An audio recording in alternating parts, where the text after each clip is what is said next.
je veux faire plaisir à mes amis, je prépare l'exceptionnel poulet à la bière de Chantal, la filleule de ma mère. Elle a réussi l'exploit de l'alléger de ses graisses, mais pas de ses saveurs. Je serai vous, je prendrai note. Alors le premier geste, c'est de prendre un plat qui va au four. Moi, j'ai carrément pris un moule à tarte, sinon vous prenez un plat à gratin.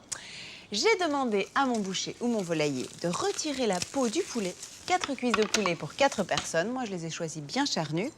Et je vais tout simplement les couvrir d'une fine tranche de bacon, dans laquelle il n'y a pratiquement pas de gras, mais ça va les parfumer et en même temps les saler.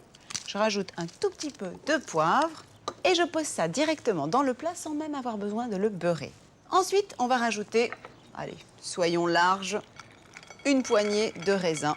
Plutôt des raisins de Smyrne qui sont moins sucrés que les raisins de Corinthe. Moi, j'ai tendance à utiliser les raisins de Corinthe, c'est-à-dire les noirs, pour les desserts.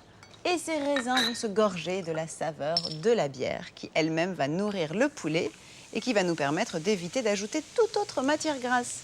Alors la bière, moi, je la choisis à la cerise parce qu'elle a cette fameuse saveur de fruits, une saveur particulièrement ronde qui se marie très bien avec les raisins et avec le poulet.